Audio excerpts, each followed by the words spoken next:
Los protagonistas tienen la palabra. Damos a esta hora la bienvenida a Pedro Donoso, licenciado en Derecho y Ciencias Políticas. Pedro tiene una amplia experiencia como consultor en temas de política pública. Se ha desempeñado como asesor ministerial en el manejo político y como asesor parlamentario. Pedro, bienvenido. Qué gusto tenerte en esta tu casa.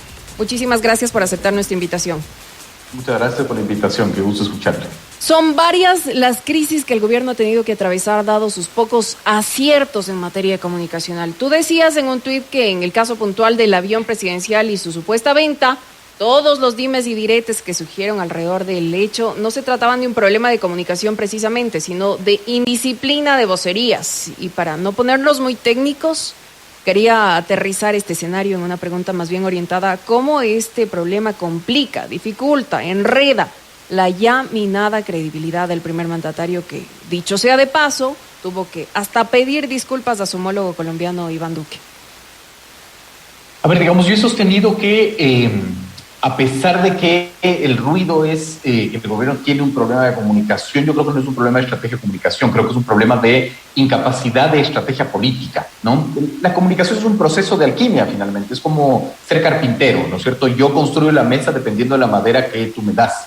Yo creo que finalmente centralizar en el análisis de que esto es un problema netamente de comunicación cuando no hay claridad política es muy simplista finalmente y reduce la capacidad de análisis. Específicamente en el caso del avión, creo que es, y no solo del caso del avión, es decir, en la capacidad que tiene el presidente de comerse los titulares importantes, creo que es un problema profundo, ¿no? Ya lo vimos cuando en ese evento en donde el gobierno quería posicionar la idea de que ya no debemos utilizar mascarillas, por lo tanto la pandemia se acabó y esto estaba conectado con una buena gestión relacionada a la administración de vacunas. El gran titular fue Guillermo Lasso ataca a Fidelegas. Es decir, la indisciplina de las vocerías, ¿no es cierto?, lo que hace es evitar que tú posiciones el titular que quieres posicionar desde la estrategia de comunicación. Entonces, mucho más profundo finalmente es el analizar que cuando tienes un vocero que no es disciplinado, cuando tienes un vocero que no cumple seguramente la caja de mensajes diseñada, y cuando eres un vocero que en vez de desmitificar, mitifica, tienes un problema que después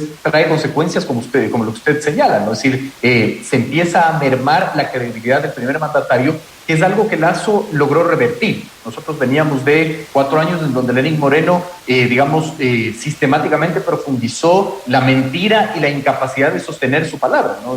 En varias ocasiones.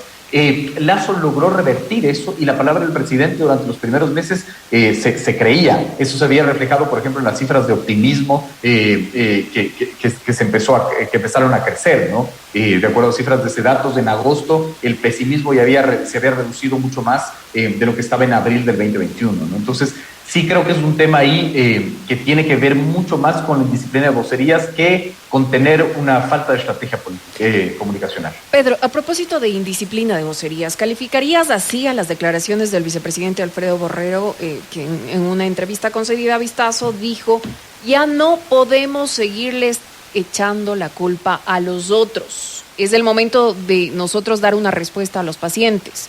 ¿Cómo te resuena esto de echar la culpa al otro? Digo, porque el presidente Lasso ha culpado de algunos males a Correa y a Nebot.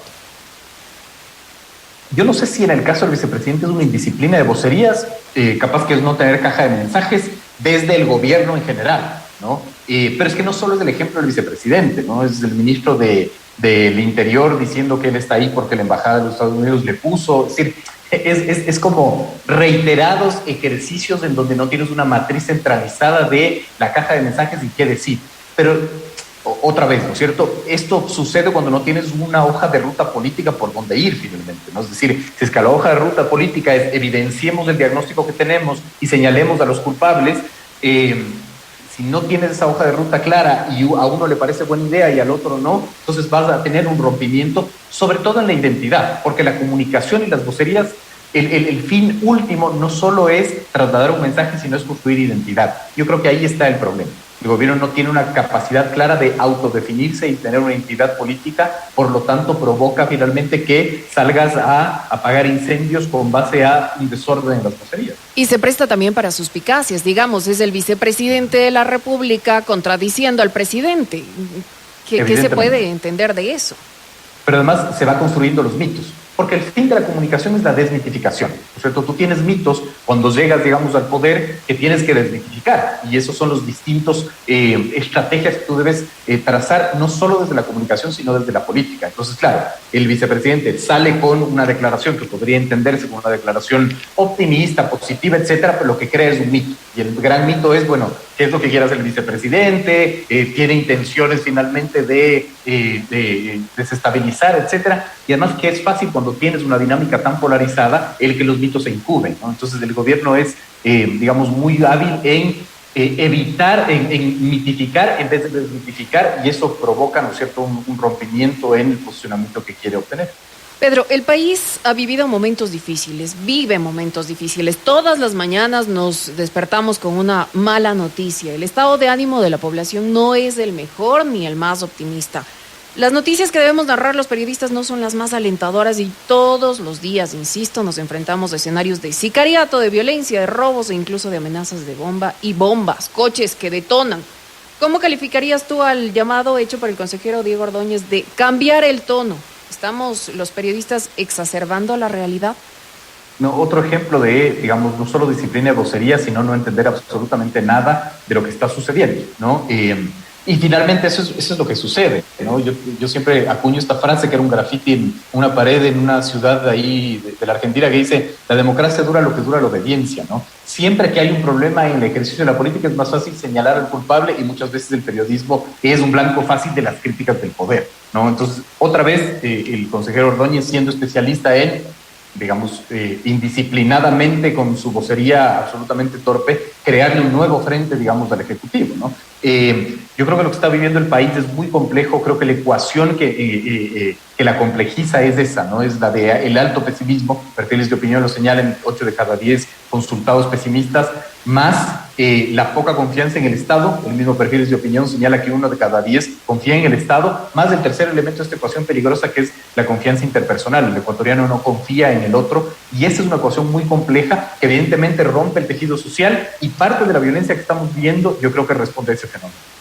Una penúltima pregunta, porque no nos podemos pasar más allá de las 9 por tu agenda y por también la programación de Radio Armónica. ¿Existe un divorcio entre lo que ve Guillermo Lasso y lo que pasa en Ecuador? Pregunto porque esta semana hubo una cadena nacional cuyo contenido hacía parecer que vivimos en un paraíso. Además, los tweets de la esposa del presidente, me niego a decir primera dama, los tweets de la esposa del presidente son contradictorios frente a la realidad que vive el Ecuador. ¿Viven ellos en una burbuja?